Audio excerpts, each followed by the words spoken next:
And the emotional despair that you receive when you have all the evidence and you've testified and you've got a black and white, Christie, as I'm speaking to you now, and people just turn their backs or they act in a see no evil, hear no evil, speak no evil kind of way. It is absolutely shocking to me. But you pick yourself up and you just continue and you shine the light, almost like you're out in sea and you're trying to, hello, SOS, sending out an SOS, right?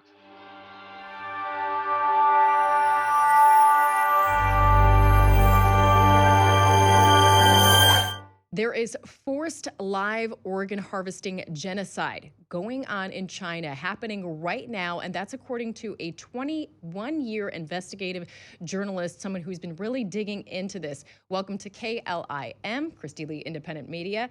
I am Kristi Leigh, and we're going to be talking to Mitchell Gerber today. He lives 100 miles from the border of China, risking his life to get the word out about these horrors that are happening that are just so hard to believe. I want to go ahead and welcome you in, Mitchell. This is so hard to believe. You hear of this or see this in movies, live organ harvesting, selling of body parts.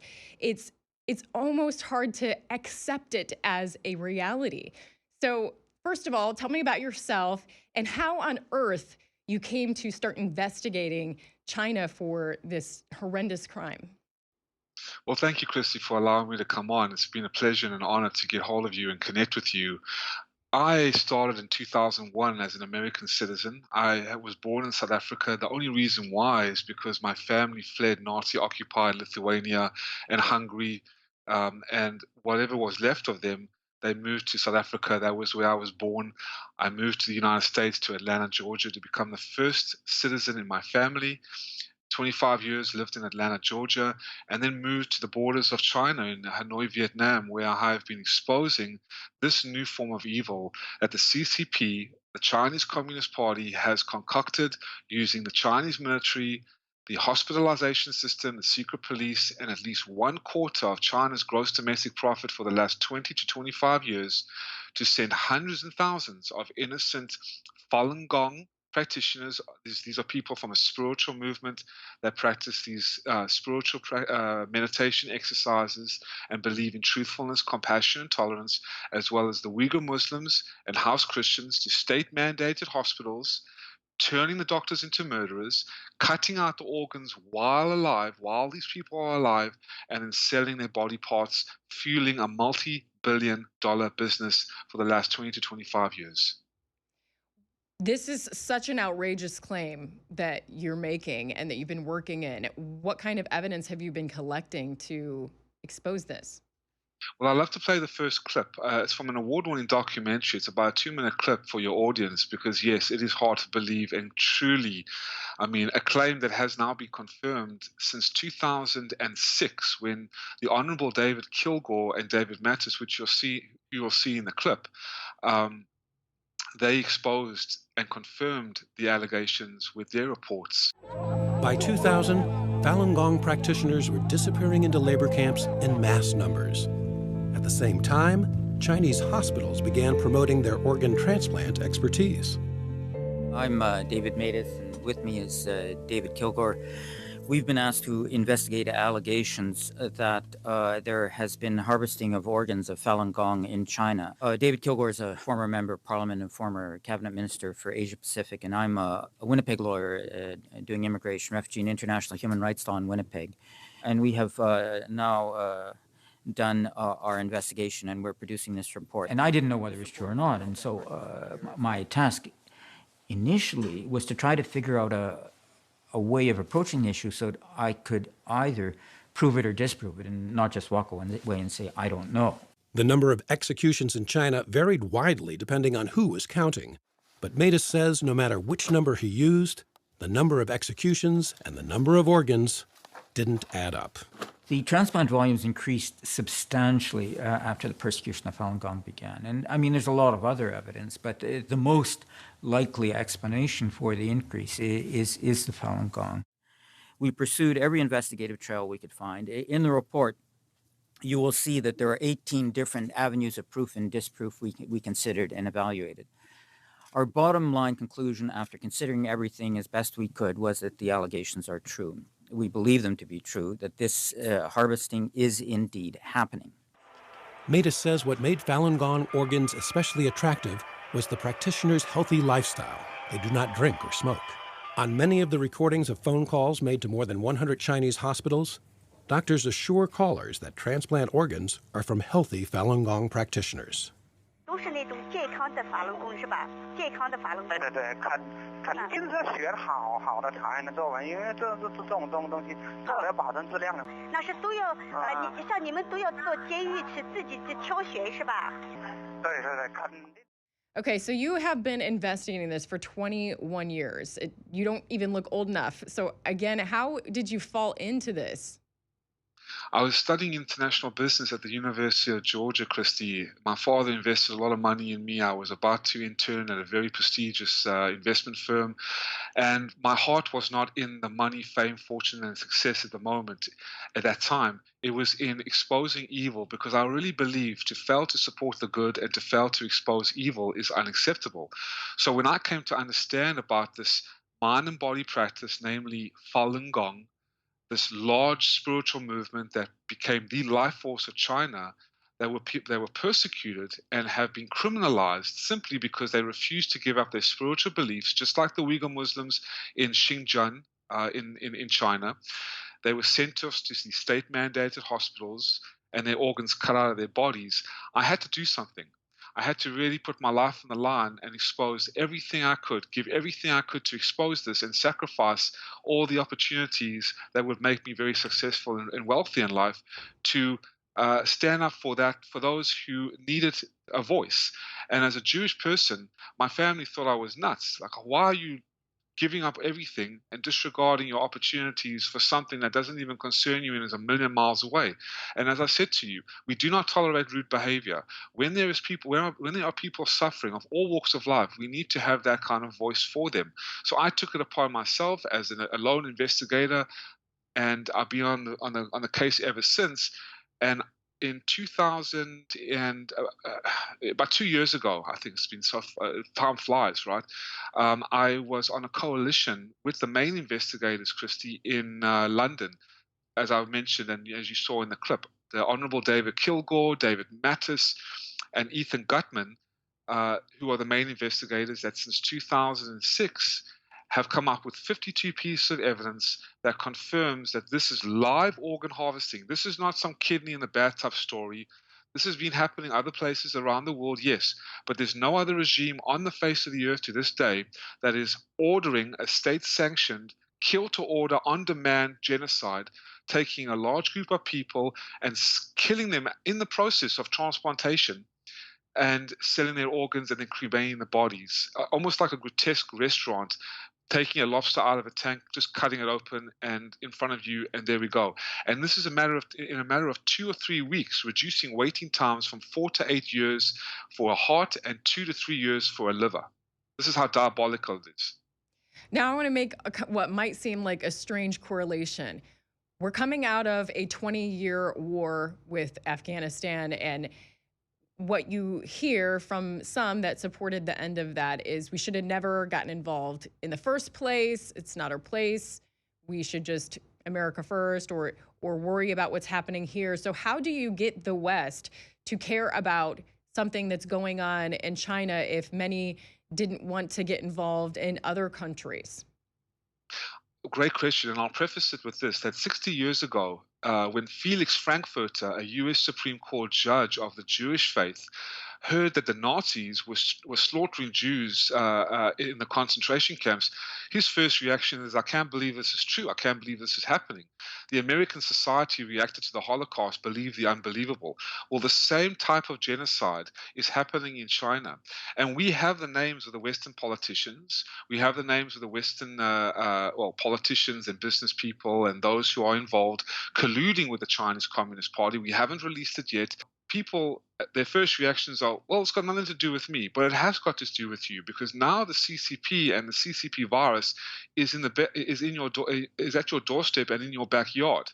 It's not like everyone is involved. And also imagine it was your families, your friends, your colleagues, your close loved ones that were just taken out of your homes, forcefully blood tested, and then sent to labor camps and concentration camps, your organs cut out of your bodies, you never heard about it before. So the West must get involved. And actually, I take my hat off to people in the United States Congress, the House of Representatives, who have passed resolutions after resolutions to urge the Chinese Communist Party to stop doing this and to also cut off ties and pass US sanctions on the Chinese Communist Party, because we have all the evidence, Kristi. So those who are keeping silent, remaining ignorant of the facts, are consciously complicit in this. So I urge them to really wake up and come to the aid But of like you this. said, use that keyword colluding. I mean, we're just coming off of reports that General Milley was giving a call to China to let them know what was happening here. So you have, it's just gotten so enmeshed. And then, so what hope do you have? And I also want to press you on this question. Is this money related, the compromise, or are you saying that there were actual elected officials that are receiving organs from this? They're receiving organs from this, and they're heavily involved. Look, this is a multi-billion-dollar business. So they're involved in the distribution, because when you are dealing with a multi-billion-dollar business, you have to have different dots or different connections around the world, agents, medical associations, world governments, etc., etc. And particularly when the organ harvesting genocide occurred, where the Chinese Communist Party and the Chinese military, under the former president of China, Jiang Zemin, who is also responsible for the Chinese Communist Party CCP virus made in the Wuhan lab, they outlawed the practice. It's forbidden to practice Falun Gong or to even conduct exercises of this particular mind and body and not practice. only that, but Christianity is forbidden, and Yes. you said the Uyghur is also forbidden. So they've really targeted these groups to persecute. Yes, yes, and it all started with the president of China, Jiang Zemin, not President Xi.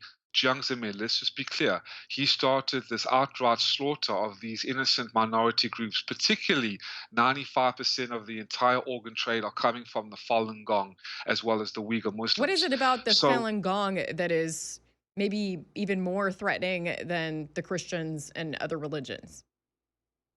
Well, that's what they demonize Falun Gong to be, some kind of CIA-backed cult. It's got nothing cultish about it. It's a very spiritual practice. I've been following it and investigating it as a Jewish faith investigator for 22 years. I've practiced Falun Gong.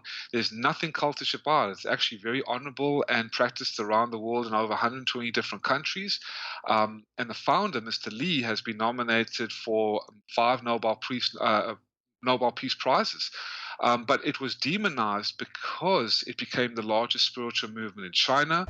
The stark contrast of ideology that the Chinese Communist Party hated about it, that this particular practice, as Christianity also believes in being more truthful and compassionate and tolerant, the CCP hates that because their reign of terror, their history of killing, their diabolical nature is evil, truly. And the third reason why Falun Gong, as well as the House Christians and Uyghurs, were persecuted and slaughtered, is because when this large force of people were practicing, particularly the Falun Gong exercises, they found that the organs, the metabolic process, the flow of energy, the stress-relieving health benefits were just going through the roof.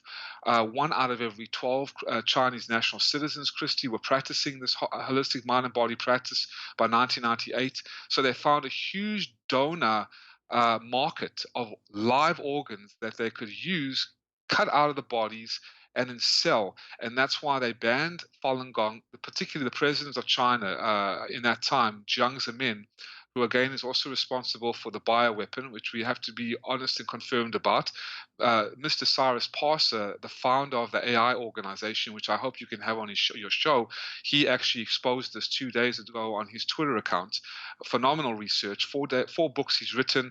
He actually linked the bioweapon with the genocide, and all is tied back to the Chinese Communist Party President Jiang Zemin, which will be brought out later, sooner than later, hopefully, in world tribunals and Nuremberg trials, etc., etc. But yeah, this is a new form of evil, Kristi, that the world hasn't come to realize yet. Hasn't come to realize, or maybe just can't accept. On that note, when I present information, I try to examine motivations and conflicts of interest, which I think is missing from traditional journalism today. This inexcusable reason to not look at who could have motivations or conflicts of interest. So I think about you and I think about, well, what motivation could he have for maybe sensationalizing this or not being completely forthright? But beyond that, you've actually had to risk your life and been targeted. I mean, have you faced anything in particular you can tell me about with the communist regime coming after you for trying to expose what's going on? Yes, in 2005, I sat down with the FBI in Atlanta. It's headquartered in Atlanta. So is the CDC. Two men in black agents, one from Taiwan and America. We sat down. They actually bought me lunch because I received death threats. I've been involved in assassination attempts. Look, I walk the walk. I'm 200 miles away from the Chinese border, so I've received death threats.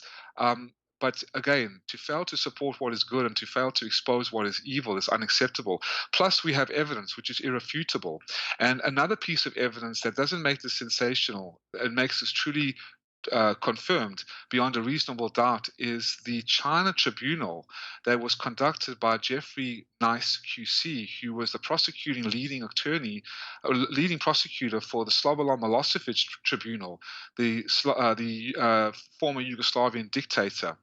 And with his team, they have unanimously concluded that forced organ harvesting is being done in China, particularly against the Uyghur Muslims and the Falun Gong. Government and international bodies must do their duty not only in regard to the possible charge of genocide, but also in regard to crimes against humanity, which the tribunal does not consider to be less heinous. It is the legal obligation of UN member states and the duty of this Council to address this criminal conduct. Thank you, Mr. Vice President.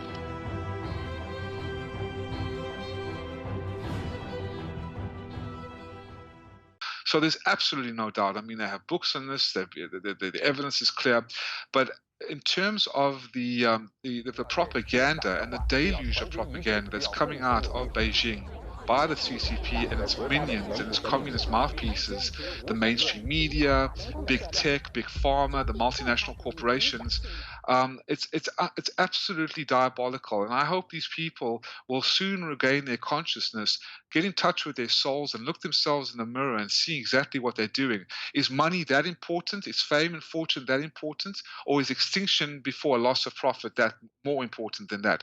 There was a database that was leaked by the Australian, the largest newspaper in Australia, of over 2 million spies, to be exact, 1.95 million spies that have infiltrated from the CCP into the multinational corporations, the banks like HSBC, Boeing, big legacy media that have bribed and paid off the officials to peddle CCP media. So it's extremely hard to get the truth out, but no matter what, it always shines its light.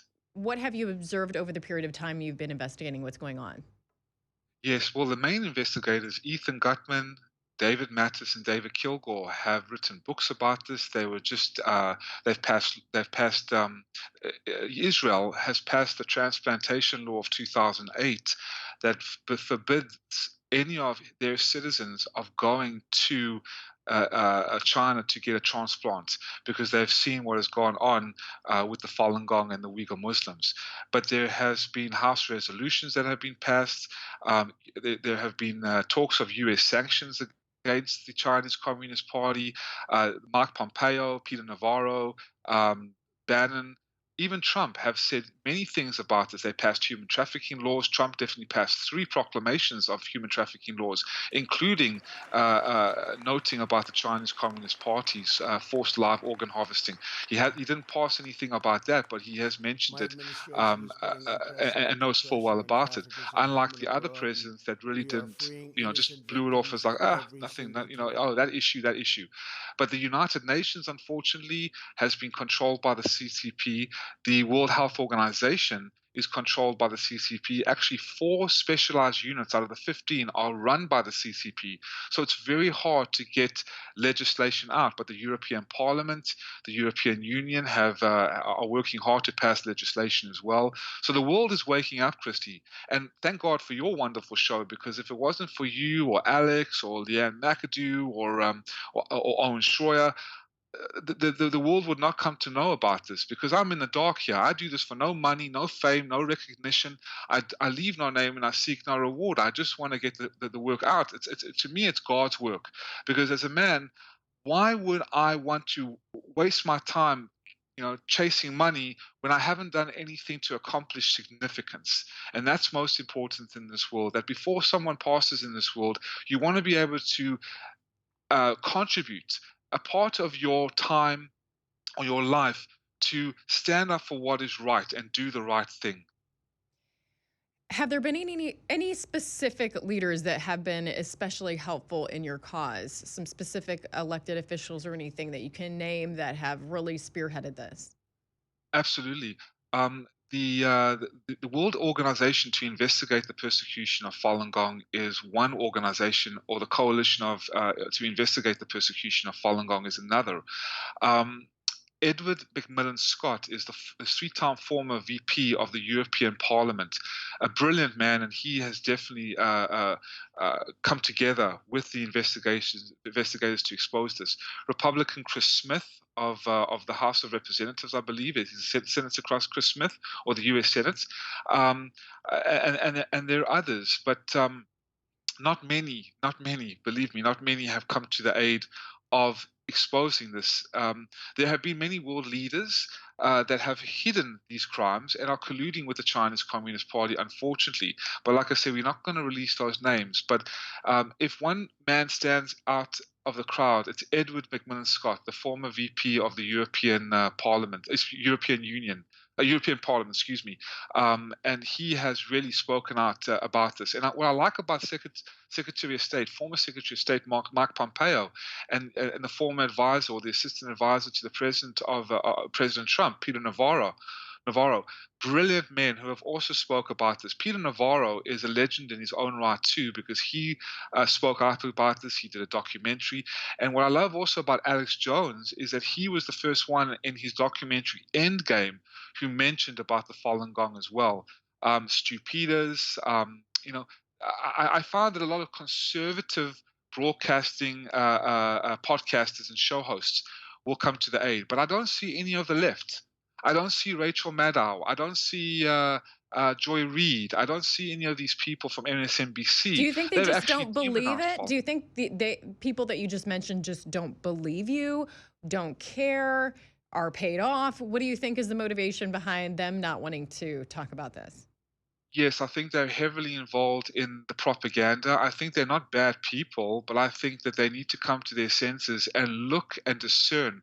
Awareness is very important. With any kind of business or anything, you have to research and then discern and then develop. Whether products or services or anything, you have to understand the facts. And when the facts are presented, irrefutable facts, you cannot deny them or peddle them off as some propaganda or twist them, because at the end of the day, that is consciously complicit in these crimes against humanity. So I'm not saying they are complicit at all. I say that we're giving them time to come to the party and say, look, let's at least have a dialogue. Invite the main investigators on. Ethan Gutman, who wrote the book The Slaughter, 10-year investigation on the Falun Gong and the Uyghurs. David Mattis, David Kilgore, Dr. Enver Tohti, who I bring on the shows. I wish I would have brought on the show with you, but he's very busy touring as well, exposing the genocide of the Uyghur Muslims in the Falun Gong. But he was a doctor that committed forced organ harvesting in China. Bring these men on your shows, and then decide whether are they talking I would BS like to or is talk to that him truth or not. eventually, the doctor you mentioned, because you said he was part of these forced organ harvesting operations. How did he get out and is able to now spread his message? Absolutely. There's an award-winning documentary, by the way, to preface how he got out of China and why he got out of China, of this up-and-coming surgeon. It's called Hard to Believe, and it's a very simple, easy-to-find documentary. It's free of charge. Just go to hardtobelievemovie.com or just go to YouTube and type in Hard to Believe documentary.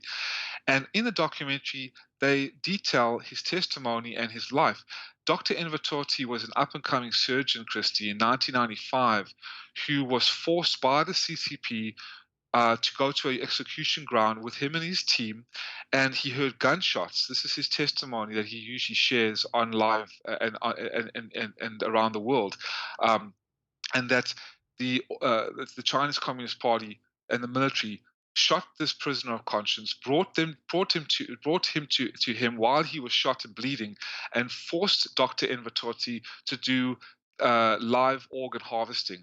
After this, he was filled with grief. He fled China to London, became a bus driver, and now is going around the world exposing this. And what a wonderful man to share this. But as he says, and I'll never forget what he says, when you're in China, it's almost like going into a washing machine. You're brainwashed. You're washed of all the traditional culture, all the traditional values, and you are just a slave to this communist specter which is now ruling our world.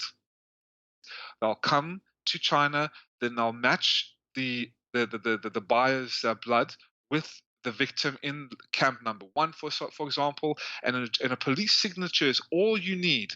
They'll take that person out just like a lobster out of a grotesque restaurant, out of a tank, cut out their organs while alive, a little sedation, so that 4 soldiers and military guards don't have to hold down, and the surgeons can do their work, because the fresher the organs, the more money that they can get. This is a multi-billion-dollar business, by the way. Don't forget.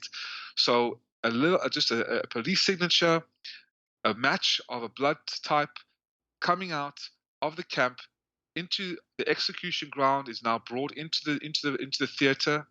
They cut out the organs while alive. The victim the Falun Gong practitioner is alive. The blood is still flowing, and just a little anesthesia to hold them down so they can't fight. And all the organs, the corneas, the livers, pancreas, is all removed for this buyer, and they've done on a large scale. This is kill to order. This is state sanctioned on demand, right? And then the bodies are then cremated in the boiler rooms or the ovens. You hear this almost as a movie script, or you hear rumors of this, but you have the evidence. It's just not getting out there. On that note, you talked about a documentary you can see on YouTube. My question is for as much as you get the word out, how much is banned or censored?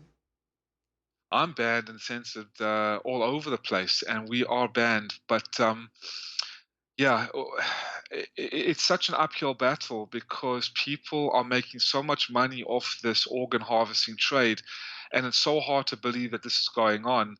The skeptics out there and the cynics out there, I love them because they keep questioning whether it is true or whether it is not. And the investigators have even mentioned to us and to me that they'll go and talk to the world leaders of these human rights organizations, and these world leaders were like, "Oh yeah, well is that really going on? Is that really going on?" And absolutely, because they all know, Kristi. That's the thing, but nothing really has been done because China is such a huge they have the second largest military, the second largest economy, the largest population. They have their claws in all the governing bodies. And this is not, let me just be clear, this is not the Chinese people that we're talking about. All China. This is the CCP, a reign of terror that's wiped out 100 million people and has infiltrated into the multinational corporations. And that's one of the reasons why it's not talked about as much, because they are bribing and paying off the legacy mainstream media to cover this up and conceal it, and also to demonize and twist the facts. That's why we got such an uphill battle over 22 years of doing this. What are some words of encouragement that you can share, especially when you lay it all out and you say how long you've been working in this? Where's the hope? Never give up. No matter how hard, how grueling, how tough, how detrimental, how discouraging it is, how dangerous. Because as I said to you before, what is a person who cannot make the world a better place? And I'll mention for the third time, to fail to support what is good and to fail to expose what is evil is unacceptable. And and just it's hard, it's tough because this is such a heavy and hard to believe topic, which is being confirmed. The evidence is plentiful. There's absolutely no doubt, but people don't want to listen. So the indifference is the hardest thing, I think, to stomach. And the emotional despair that you receive when you have all the evidence and you've testified and you've got it black and white, Christy, as I'm speaking to you now, and people just turn their backs or they act in a see no evil, hear no evil, speak no evil kind of way, it is absolutely shocking to me. But you pick yourself up and you just continue and you shine the light, almost like you're out in sea and you're trying to, hello, SOS, sending out an SOS, right, to those who will listen. And that's why, my lady, you are a legend. That's why I take my hat off to people like you, because you have the courage, the conviction, and the heart to understand. Let this guy on. He's got no credentials. He hasn't sit on any boards. Hell, I didn't even graduate hardly any college, let alone high school. But what I do is I surround myself with those who are smarter than me, and I've been able to follow my heart, trust my spirit, and follow my conviction to do what is right. And when that happens, no evil, no fake news, no misinformation can stop you from shining the light on what is right. And you're not just talking like many credentialed people are just talking. You're taking action. You've been taking action. And we're just that voice crying in the wilderness and standing up for what is right. For those that don't know a lot about it and might be worried, it's like mysticism of some kind. Do you know of Christians that identify as Falun Gong or Jews that identify as Falun Gong? Like, is this a type of practice that you think melds well with other people's religions? Maybe speak on that. Oh, absolutely, absolutely. Very similar to yoga. There's Christians, Jews, Buddhists, Muslims, atheists. They all practice yoga because they love it. It's very similar to Falun Gong. Falun Gong is not a religion. I'm of the Jewish faith, and I practice this because I love just stretching in the morning. I've always been a yoga enthusiast. I've always brought up on Bruce Lee. Absolutely, you can integrate Falun Gong into your religious daily practice. It's no problem. It's very similar to yoga and Tai Chi.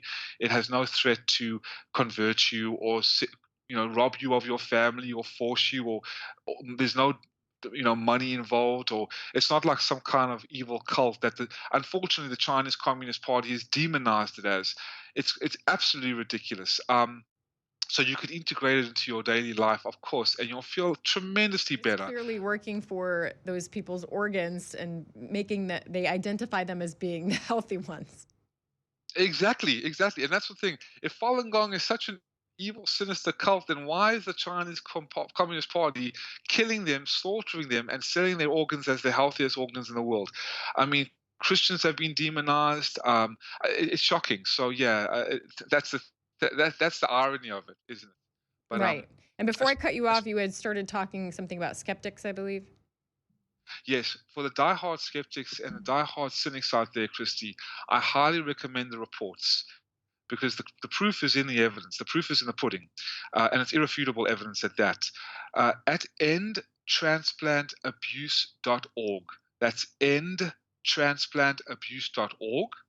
That's where all the reports are, and I highly advise people to read the reports from the China Tribunal, chinatribunal.com, chinatribunal.com, as well as doctorsagainstforcedorganharvesting.org, DAFOH.org.